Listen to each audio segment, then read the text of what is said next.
right, folks, welcome.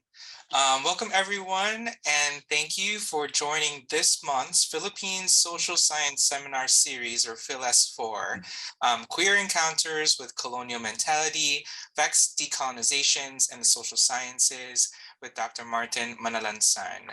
PhilS4 is sponsored by the Sydney Southeast Asia Center, the University of Philippines Diliman, and City University of Hong Kong.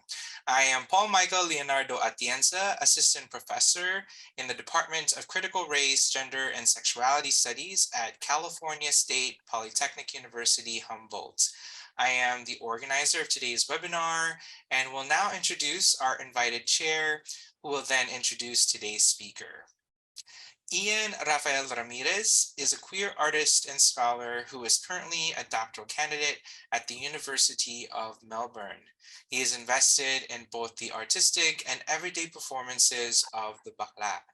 He recently published an essay about queer nightlife in Manila in the Australasian Drama Studies Journal. Welcome, Ian. Thank you, Mike, for that wonderful introduction. Before I officially begin as well, I would just like to acknowledge the traditional owners of the land in which I usually work, the Wurundjeri people of the mighty Kulin Nations, and I would like to pay my respects to their elders, past, present, and emerging. Today, we are very fortunate to have Dr. Martin Manalansan with us. But before I officially introduce him, I would just like to have a couple of housekeeping notes. So for everyone who are attending today's seminar, please, we encourage you to put all your questions in the comments section, and we'll have time after the talk later for Dr. Martin Manalansan to answer those questions. So Dr. Martin Manalansan is the Beverly and Richard Fink Professor in Liberal Arts and the Professor of American Studies at the University of Minnesota Twin Cities. He will join the Department of Women's, Gender, and Sexuality Studies at Rutgers University in the fall semester. He's also the president-elect of the Association for Asian American Studies. Martin, I give the floor to you now. Thank you.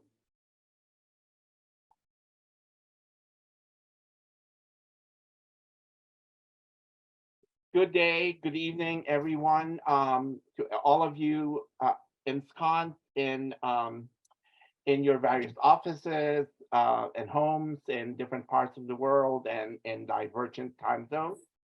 I'm speaking to you from Minneapolis, Minnesota, which is located in native lands of the Dakota and of Ojibwe people.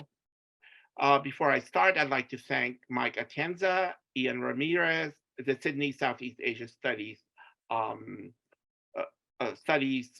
PhilS4 Committee, and PhilS4 Administrative Support Personnel, David Hopkins in particular, for organizing this wonderful intellectual gathering. Indeed, Zoom technology has opened up new horizons and vistas of intellectual dialogue and community building, and I'm very happy to be part of this event. My presentation today is a small section of an ongoing project tentatively entitled Feeling Filipinos. I would like to reflect and put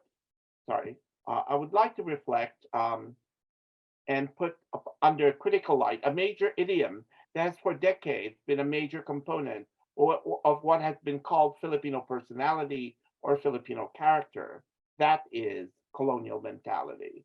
Colonial mentality is seen as a trait, a condition, and a descriptor of what makes a Filipino a Filipino. It is seen as the most negative, if not the least desirable aspect of Filipino trait. Today, I will focus on the limits and possibilities of colonial mentality as it is used to describe Filipinos and Filipino Americans in the social science literature. This presentation is also a brief and abbreviated meditation on decolonizing efforts in social sciences, specifically, and at least in this case, psychology and to a limited extent anthropology, as part of an ongoing dialogue between Filipino and Filipino American scholars. I'm also tracing I'm also tracing, sorry, this multi-sided transnational dialogue to complicate this so-called decolonizing effort, as it includes both Filipino Americans living in America and Filipinos in the Philippines and in the diasporic elsewhere. I deploy a queer approach as the primary analytical frame of my critique. To clarify, my use of queer is neither about non-normative sexual or gender identities, nor about LGBTQIA issues. I use queer as a way of thinking around the ideological normalizing tendencies of social science concepts, such as in this case, tonight, colonial mentality, as it has been devised by scholars and how they have entered into the commonsensical, vernacular, and everyday conception of the Filipino.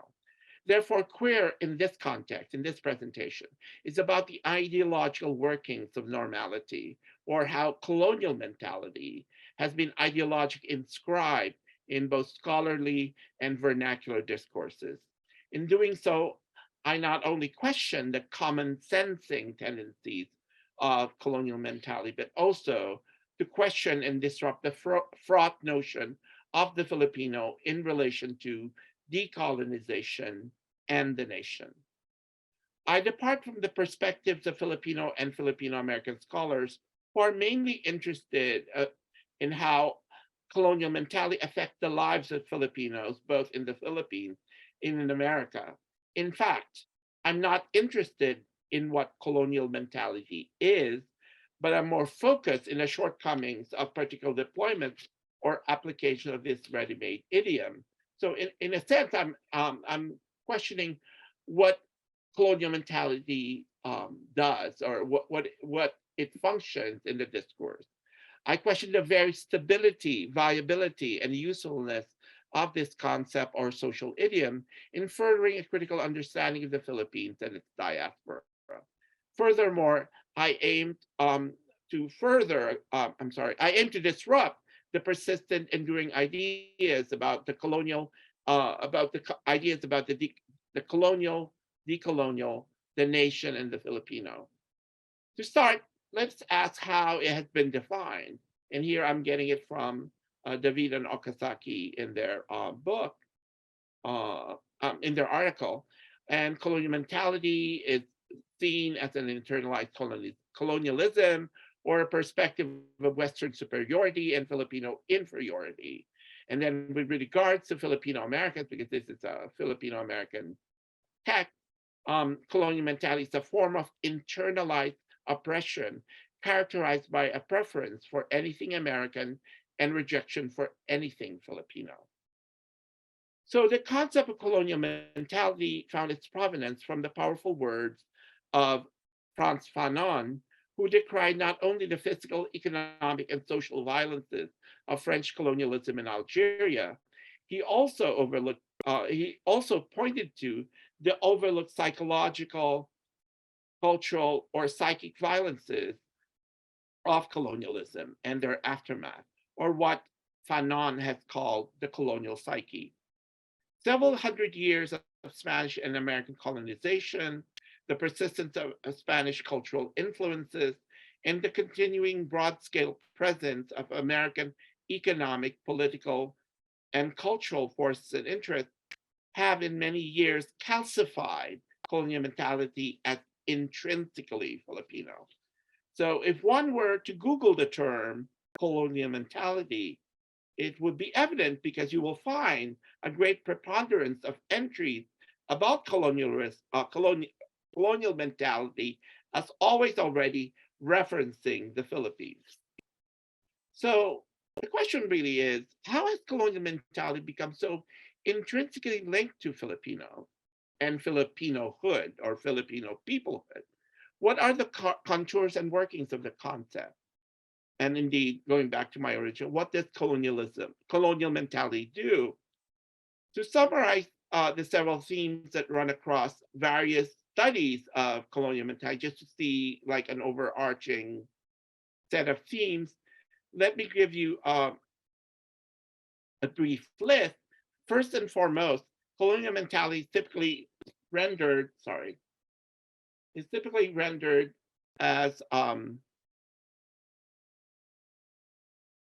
rendered as the culprit for everything Filipino, for what Filipino lack, or the cause for various problems such as, and I'll give you a short list, the lack of pride in cultural matters like food and dance, the lack of communalism, the lack of economic progress, the lack of cultural uniqueness.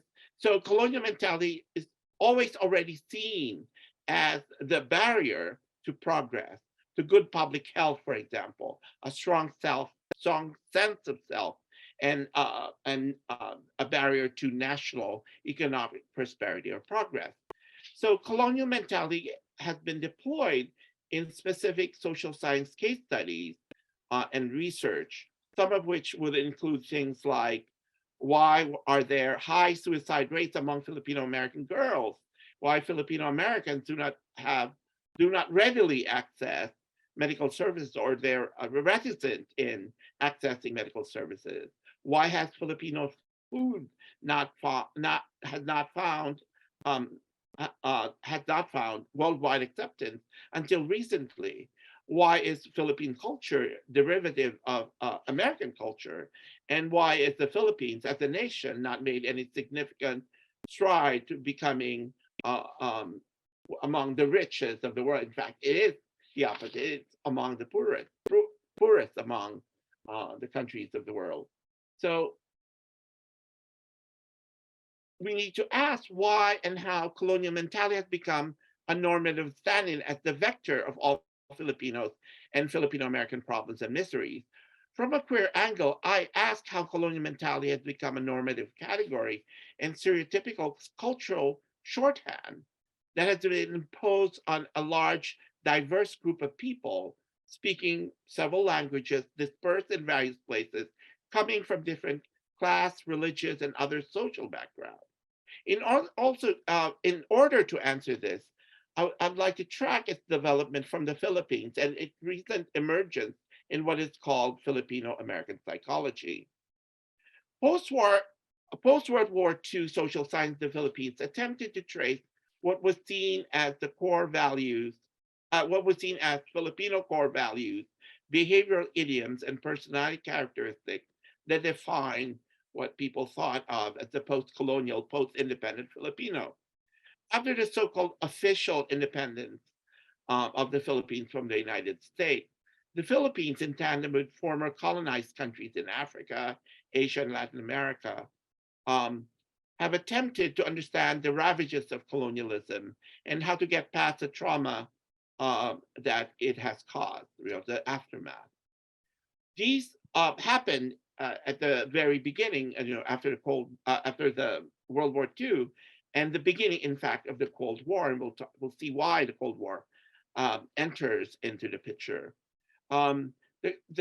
These efforts came under the term decolonization within the context of the Cold War, which I will turn to in a few minutes.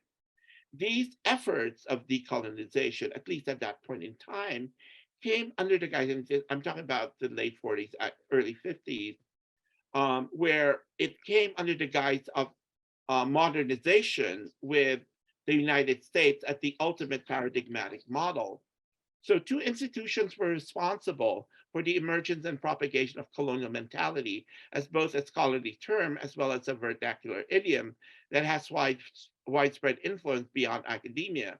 Two higher education institutions in the Philippines were responsible for studying and disseminating this notion of colonial mentality, the Ateneo de Manila and the University of the Philippines.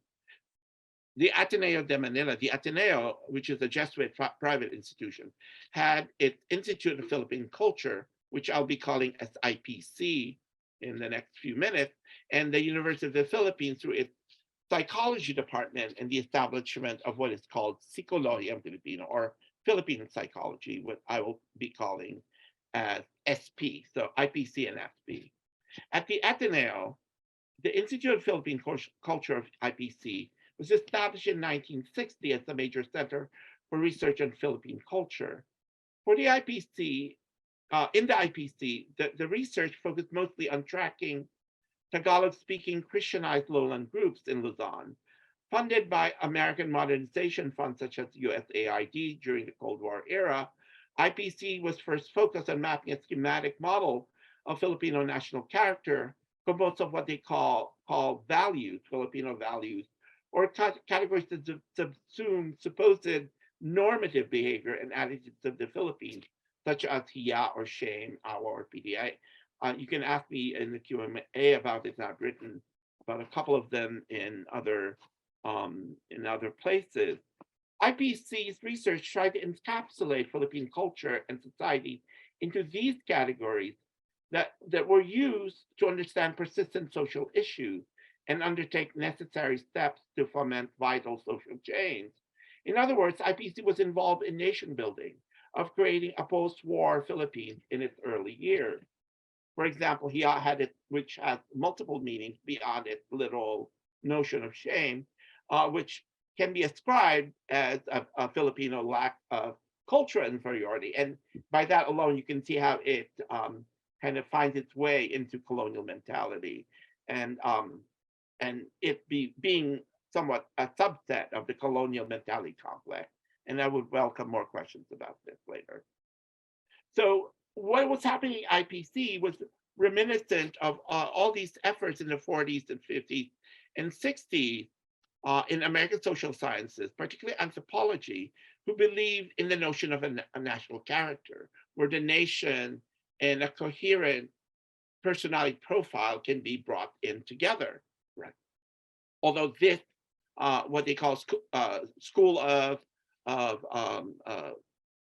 personality and culture, have been debunked for so long.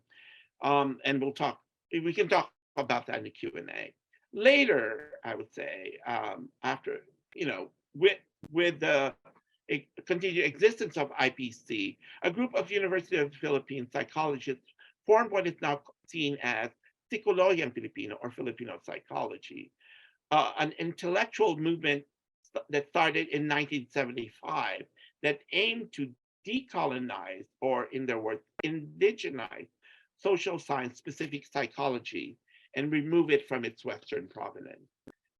Sikolohiyan Filipino is defined as, quote, anchored on Philippine thought and experience as understood from a Filipino perspective, unquote. Notice the word Filipino is never interrogated. It's something we will go back to. Its founder, Virgilio Enriquez, came back with a doctoral degree in psychology from Northwestern University in Illinois and urged scholars to move away from what he saw as Western social science empiricism that were antithetical to the sensibilities and particularities of Filipinos and their experiences. According to its proponents, the most important aspect of this definition is what they call Filipino perspective and orientation. According to SP, or Sikolohiyan Filipino, for centuries, Filipino behavior has been analyzed and interpreted in the light of Western theories. These theories are inevitably, as they say, culture bound. The picture of the Philippines has also been inaccurate, if not distorted. Enriquez later defined Sikolohiyan Filipino as, quote, the study of diwa, psyche, which in Filipino directly refers to the wealth of ideas referred to by the philosophical concept of essence, and an entire range of psychological concepts from awareness to motives to behavior, end quote. Current Sikolohiyan Filipino proponent, Dr. Rogelio Pepua, writes, quote, reservations about the appropriateness and applicability of Western models in a third world setting have been expressed by a growing number of social scientists. The Philippine experience has proven that in approaching psychology using these models cannot encompass the subtleties of Asian cultures. Thus, the move towards understanding the particular nature of Filipino psychology.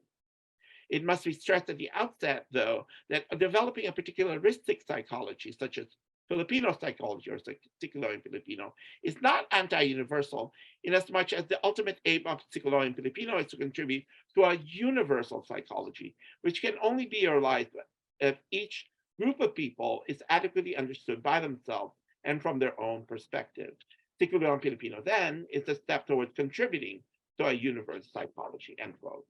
So SP, psychology was initially focused on translating concepts, theories, and methodologies into Tagalog and mainstream Filipino sensibilities, such as storytelling, social encounters, and such.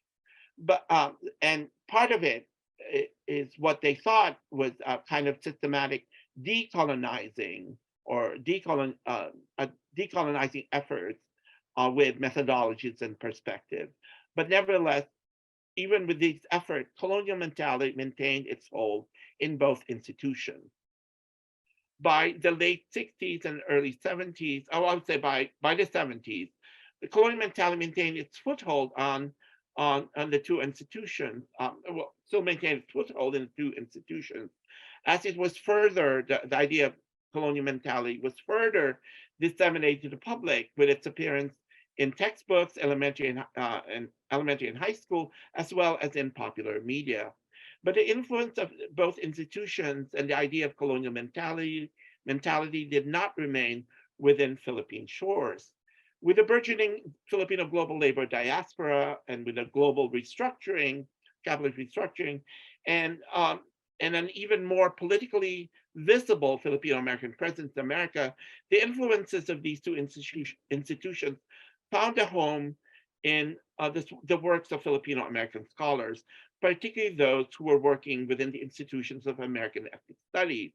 Filipino American scholars were concerned with the marginalization of their community, even within the Asian American rubric, or um, kind of cross-ethnic rubric. So these scholars continued the efforts of IPC and Sikolohiyan Filipino to map out the particularities of Filipino American, the distinctions that they have, even with other Asian Americans, right? So Filipino American psychologists such as E.J.R. David, Linda Revilla, Maria Root, and Kevin Nadal, among others, were scholars who were concerned about mental health issues that came along with the multiply marginalized position of Filipinos in America. Filipino Americans' underrepresentation in various areas of mainstream and Asian American lives led these scholars to be influenced by the IPC and the Sikolohiyan Filipino legacy. One of the main contentions is the fact that Filipino Americans' marginalized position in America can be traced to their unique long experience of colonization with America. So there's always the statement that, in fact, among other Asian Americans, Filipinos were the only formal colony, if you official colony under America, and that colonization then lend itself to a particular distinctive character to Filipino Americans. While the study of inequalities of racial and ethnic structures of America, and with the boost of the civil rights movement, ethnic studies as an area of study became prominent in American higher education, and this included Asian American studies. Until the 1990s, most especially at the end of the 20th century, which marked the centennial of the Filipino-American War and the annexation of the Philippines by America, the lives of Filipino American scholars emerged, especially those who were concerned with the distinctive differences of Filipino Americans from other Americans, especially with other Asian Americans. And they kept tracing it, and you'll see it in time and time again, with the Philippines' long colonial history and its result, that is psychological damage, called colonial mentality.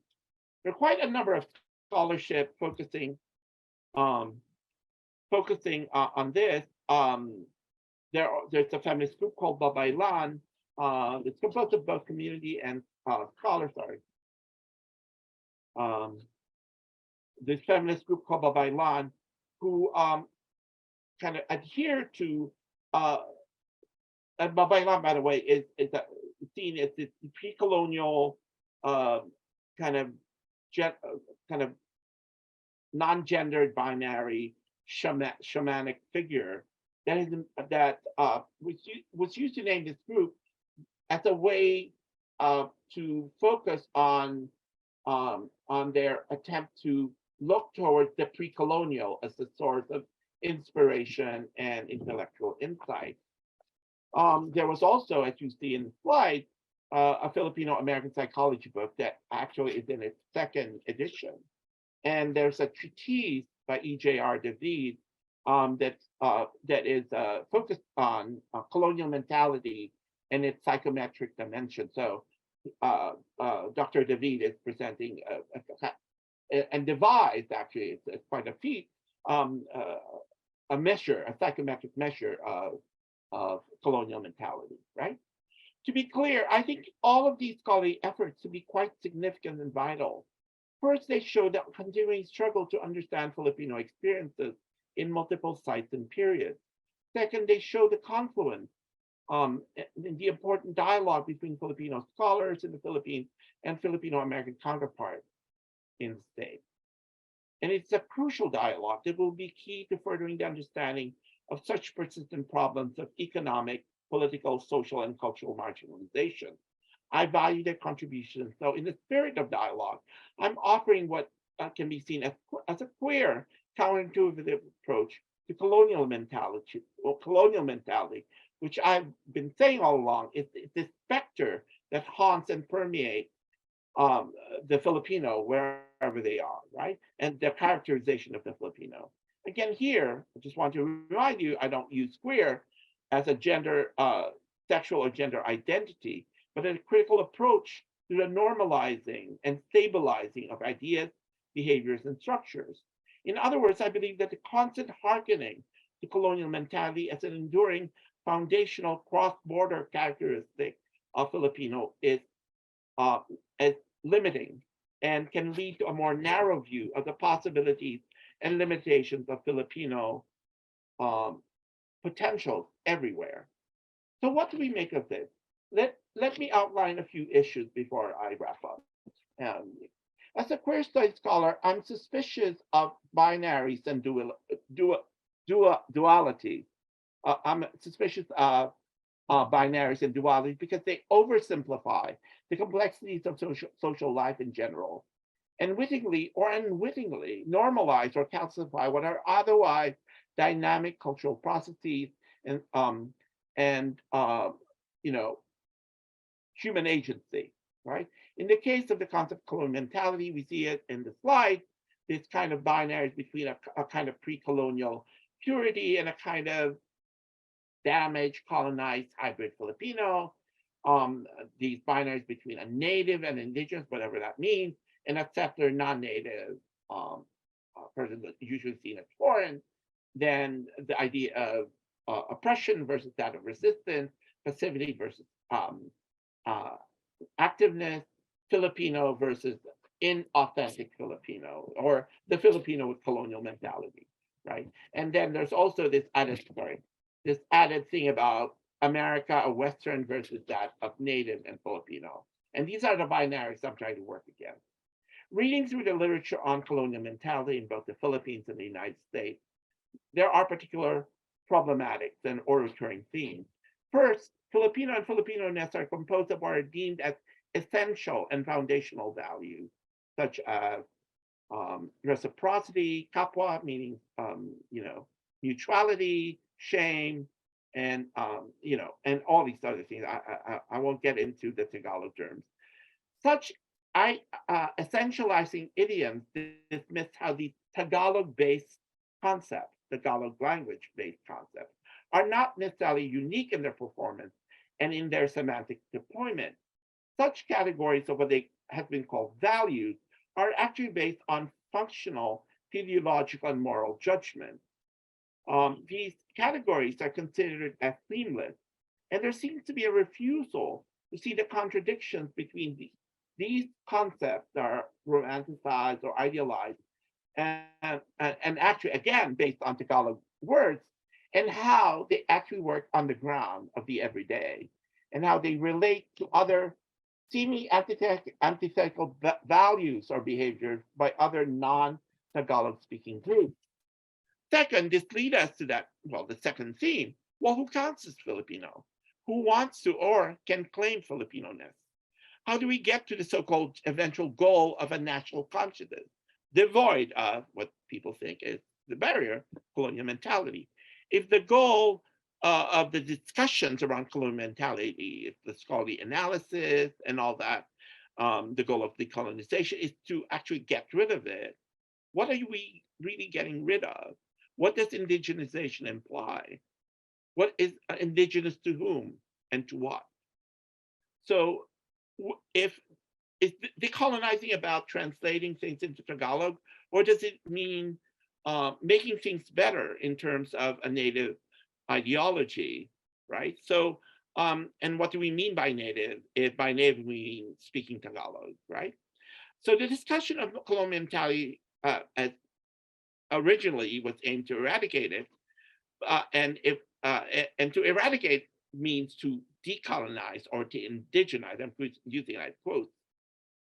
What do we mean by these terms? What does decolonization entail?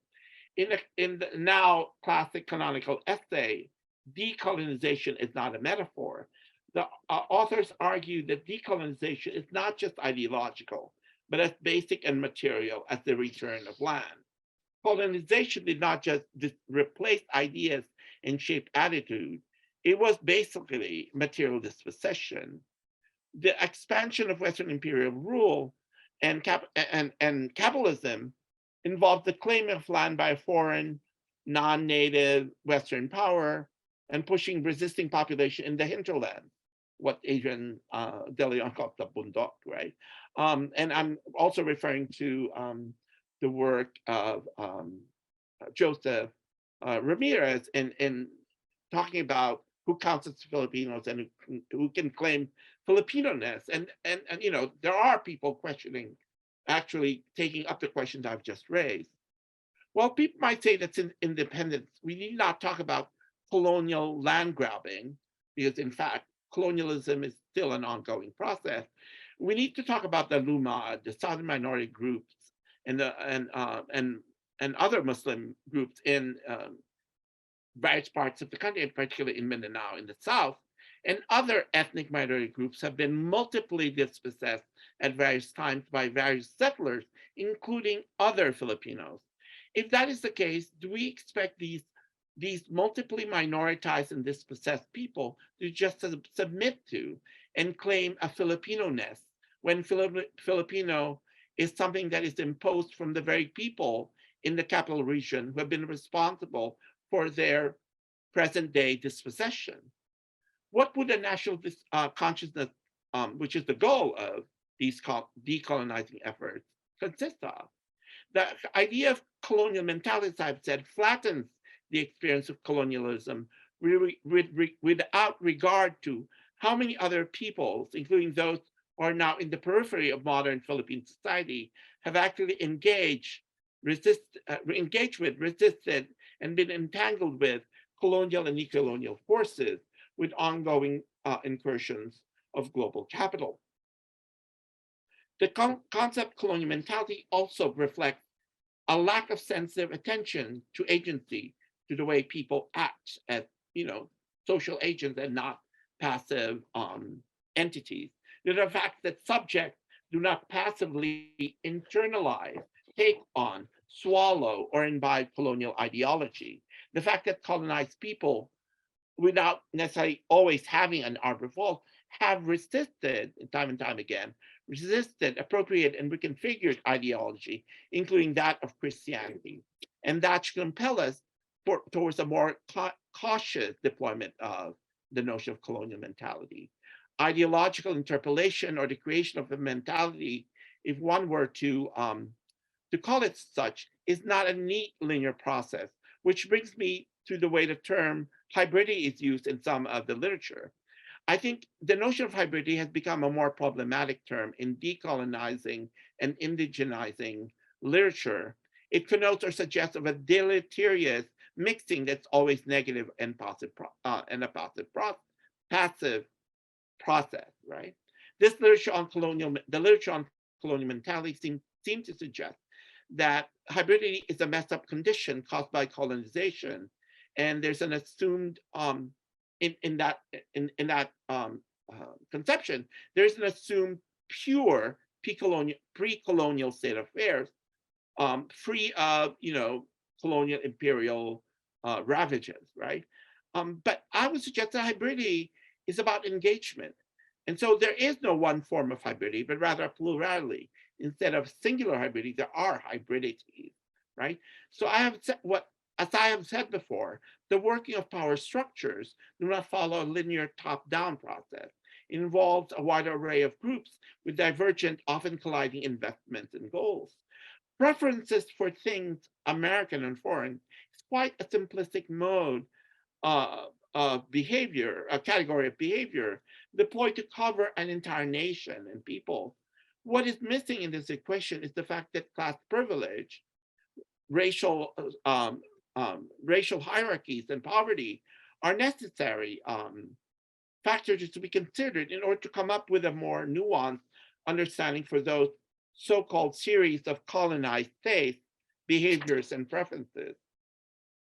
So finally, as a way of wrapping up, where does this take us? I'm not advocating a total throwing out of colonial mentality, but actually a stepping back to actively question the basis of the idiom of colonial mentality, of its currency, its persistence as a stand-in for the Filipino. What I've done in the very brief time I was given is to illustrate the pitfalls of the term and its theoretical, conceptual, methodological, historical, and cultural consequences. We need to find a more open-ended and capacious critical vocabulary that does not reify or internalize dangerous binaries, such as native versus non-native, and resist the flattening of historical, material, and cultural experiences. We should look forward to a more critical yet generous portrait of Filipinos as active agents of history and vital participants in the making of their own future. Thank you.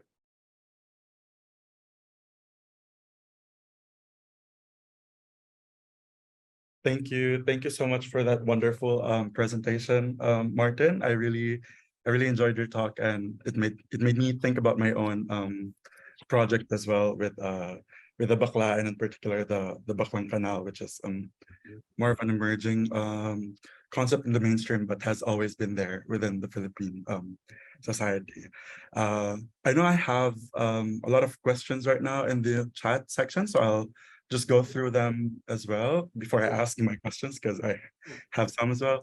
I think I'll connect the first and third question here. So one attendee is asking for you to define colonial mentality, and in relation to that, what can you say about David's conceptualization of colonial mentality and what it means to try to measure the concept using a survey scale? Okay, well, I think I showed the definition. It's seen as a kind of inferiority.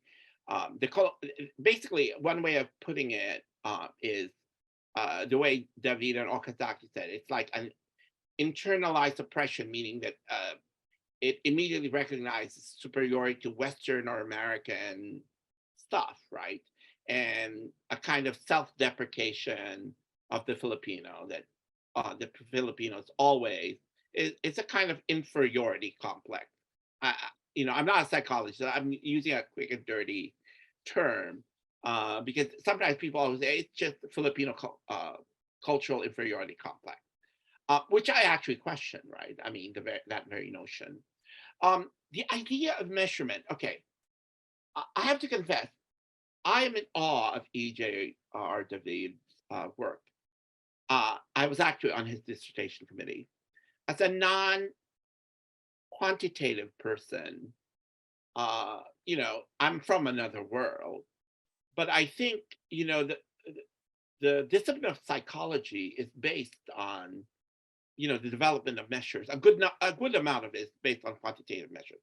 So I come from a more qualitative and in fact anti what one calls I'm against a certain kind of strict empiricism because I'm more of a humanist than a social scientist, although I was trained as an anthropologist. And I wouldn't want to pit qualitative versus quantitative, but when I talk about people and culture, and when I talk about things like colonial mentality and all that, as an anthropologist and as a queer anthropologist, I look at destabilizing these received notions, whether it's things that come up from the ground, of people, grassroots, if you will, or from intellectual, scholarly sources. Um, I think there's a use for that for within the field, but as someone coming from my particular background, my political and intellectual investments, my book actually that's coming out has a whole riff about the idea of measurement and metric, right? I don't want to.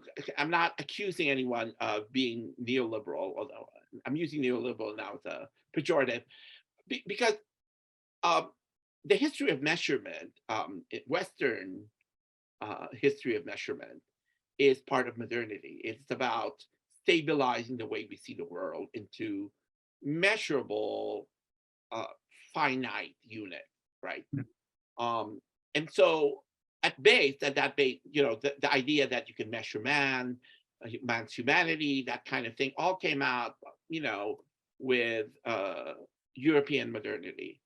And in fact, as someone coming from a post-colonial, decolonial framework, I am suspicious, if not resistant, to the idea of measure, right? The idea of metric.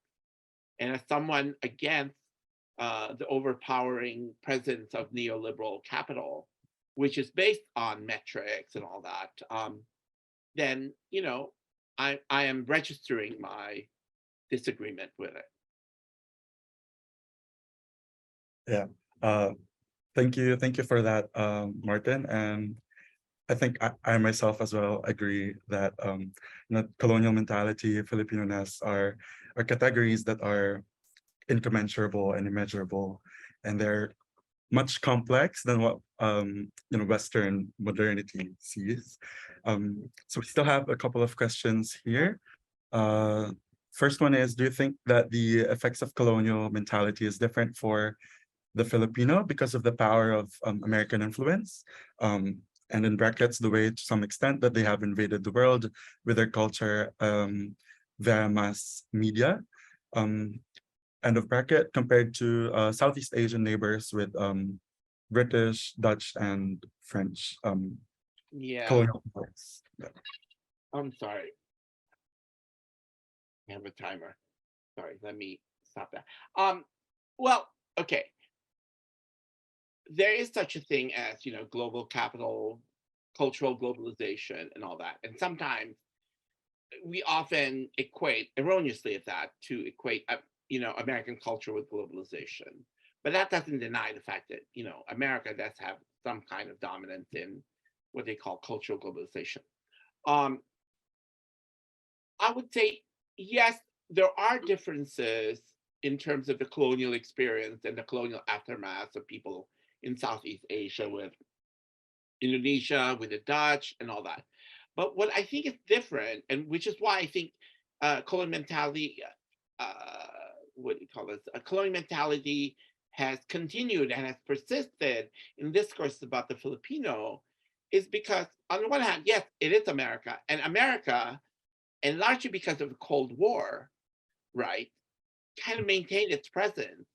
So as most of, after World War II, as I said, where people were moving into this Cold War existence, we had a different relationship with the so-called leader of the free world, right? They used us for military bases, right?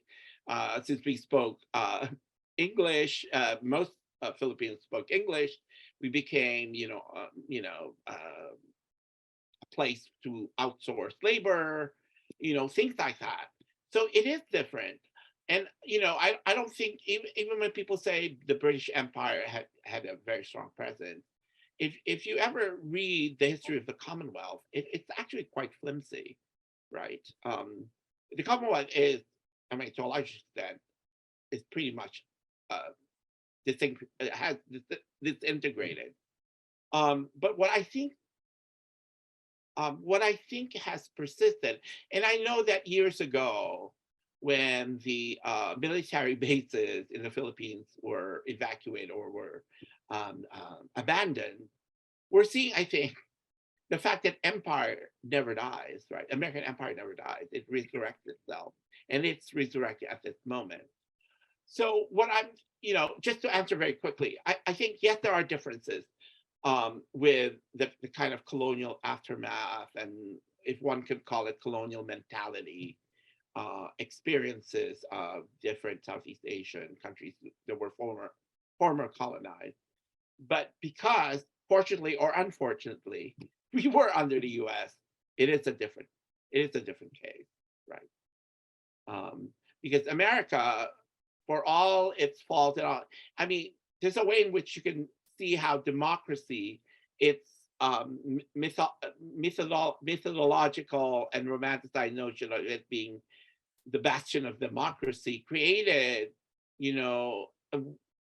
these contradictions of it being benevolent and yet also enforcing its power, and enforcing some kind of subservience, right? That I think still persists. I'm not denying, and I actually am trying to say colonialism still live in its present form, in a contemporary form, like what is happening now. The bases apparently are coming back in that way. But I don't think, even with the evacuation of the bases, one cannot deny the fact that the U.S. persists, even as some other historians and social science say, the U.S. empire is gone. But I'm not trying to amplify the strength of the U.S. I know it has its cracks and weak points, but U.S. presence is there. And I laud even the people that I have brought forward. I think a lot of the people, the Sikolohiyan Filipino, Filipino American psychology people, are trying to fight against that. And I'm joining them as part of this critique of colonial mentality, not because all of us, I think, are in agreement that the force, the power of American rule, ideologically, politically, militarily, is still so strong that we have to fight it. But the fight would be a little different in tactics and methodology between Filipino Americans and Filipinos in the Philippines and in the diaspora elsewhere. I need to stop because I can go on with this. Sorry. Yeah. You mentioned earlier in your talk that colonialism is an ongoing project, and in your response just now, you mentioned that the power of the U.S. is still looming over the Philippines, with or without their military bases. I mean, now it's resurrecting. I just have a question as well with what are your thoughts about, or can you speak more about the juxtaposition between the IPC's goal or aim of finding the national character of the Filipino, and the fact that the Americans are the one who has, the Americans also imposed a sort of Filipino-ness by way of telling us Filipinos to have sort of our national flower or national food. Yeah, And so, well, like, what's the difference between those yeah. kinds of All these national something are fictions, right? We say, oh, adobo, national dish. I think of the nation and the national as fictions. By that, I don't mean that they're not real for people. I just mean that they are made up. They're not, and they're not static. Things change. But also, they're used for particular purposes. In post-war Philippine social science, especially with, the Cold War, what was happening in IPC, in particular, the mapping of what can be seen as the Filipino character, Filipino personality, was part of the attempt to modernize the Philippines. And you see this, I mean, I've been doing research at IPC, and basically, I'll mention one artifact that I saw. Actually, I was an undergrad at UP when I saw this. There's a textbook that was used for Filipino students, but a lot of them were what do you call this? Peace Corps and American businessmen. It was a course in sociology and anthropology comparing Filipino and American values, right? That juxtaposition was an attempt to put forward a comparison, an unequal comparison. The incommensurability was directed as, oh, there are things that the Filipinos should get rid of or should question, and see the US as the model, right? And that, I mean, if you read the textbook, that if you read between the lines, that's actually the thing. So for the Red Cross and the transnational businessmen, what do you call international businessmen, this is a way to say, okay, Filipinos behave like this, so how can we deal with them, right? For Filipinos, it was almost like this kind of imposed confessionals, like we are this, like you know, I keep thinking of it, although I don't think the people at IPC didn't think of it that way, but I think of it maybe in a kind of irreverent way. It's a kind of imposed confessional, like a mea culpa. Oh my God, we are all like shy. You know, we have these kinds of values that are inimical to modernizing attitudes like those of Americans, right? So that's my example of the ways in which. But I also want to kind of go back to what I think I briefly mentioned. I wouldn't want to call it internal colonialism, but in fact, I don't want to absolve, you know, the Filipino upper classes, the elites, who are responsible for the dispossession, the foreign dispossession of. Because I don't want to make it it's Filipinos against the U.S. And actually, it's really about capitalism, and capitalism can take all kinds, right? Yeah. But it is about, you know, it's about capital, it's about money. And if you look at further dispossession, it's about other Filipinos who are dispossessing people. So I'd like to think of colonialism not just in terms of West versus East, because that's kind of simplistic, right? But to think of the ways in which the very people who have profited in the eventual quote unquote independence, political independence of the Philippines, the elites who have persisted to today, right, are the ones that are colonizing their own people. Now, whether you call it settlers, you call them non-Filipinos or not quite Filipinos, you know, I don't really care. But in fact, that Filipinos are themselves, by Filipinos, I mean Filipinos who are elite, right? Because I question the very idea of Filipino anyway. So I just want to kind of clarify that to make clear that I don't think that the idea of colonialism as always these Western settlers, imperialists, colonizers, are the ones that are continuing. I mean, there is part of that, but also we need to not absolve the Filipino elites from what is happening. Yeah, I also agree with that, and I think it's I think Nefertiti Tadyar will also allude to that, especially when she mentioned that our colonial administrators are now found embodied in the national elite, and we also need to think about this complexity as we move forward. So I think we're down. We are down to our last question, and so for the last question, the question is, how do you think colonial mentality disturb democratic life in the Philippines? And just to add to that as well, I'll combine it with another question. And can you also speak about that in relation to the diverse genders in the Philippines? And I'm sorry. Can you repeat the question? Sorry. The question is, how do you think colonial mentality disturb democratic life in the Philippines? And can you also speak to it in relation to genders in the Philippines? Genders. Yeah. Well, okay.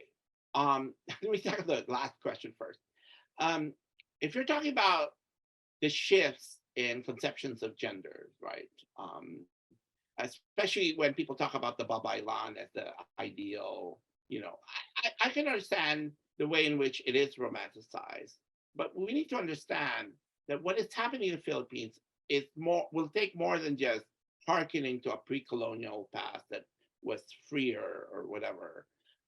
But that Filipinos, and I think your work in part, and a lot of people, other people's work, like Robert Diaz, uh, Ferdy Lopez, um, are questioning the ways in which these new, these so-called new ways of thinking about gender are not necessarily technically new, right? They've been reconfigured a long time ago. We just didn't name it, right? The idea of like in the 60s, 70s, there's a third gender or, what have you. So the fact that in the Philippines, you have linguistic and cultural practices that were in tension, always in tension or in contradiction with the imposed binary of American Western culture, I can say that it has always been there. But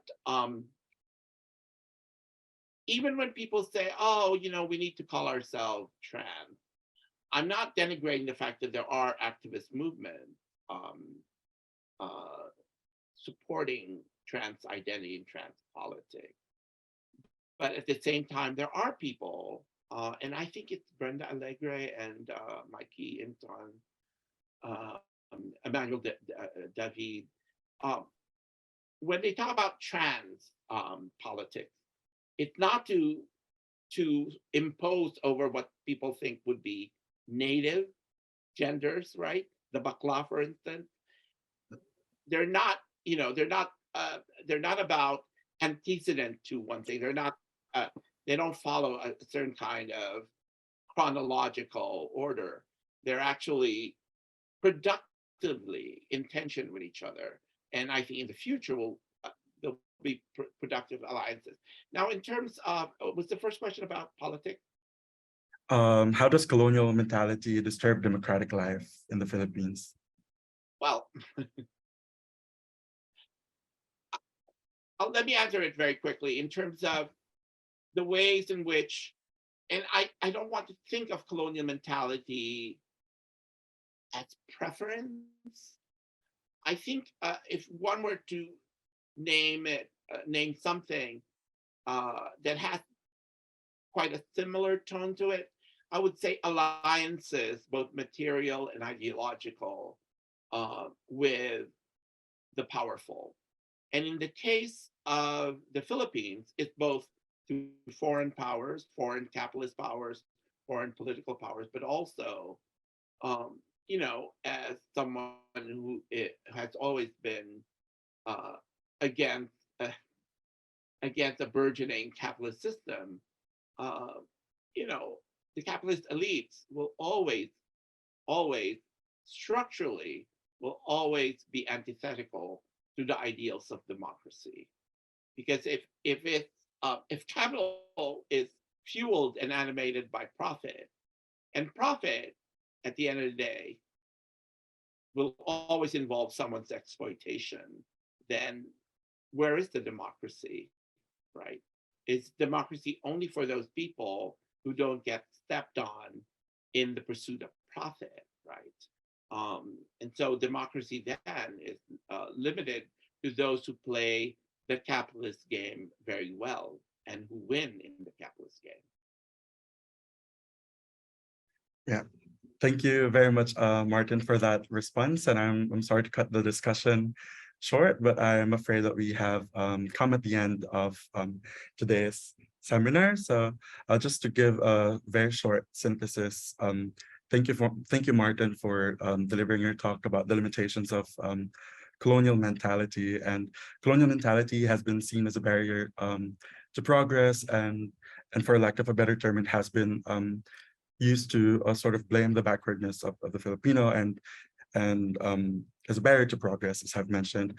But what Martin's talk illuminates, and that is in the spirit of the ongoing and the resurrecting project of decolonization, and now it's gaining more potency in recent years. What Martin is asking us is, how do we move forward beyond just thinking about colonial mentality, and how do we think of the Filipino subject as a more complex subject, and that and some of the suggestions that has been mentioned earlier is to think also about class privilege, and that colonialism is not just between the East and the West, and it also happens within the Filipino nation. And we also need to think about class hierarchies and racial hierarchies.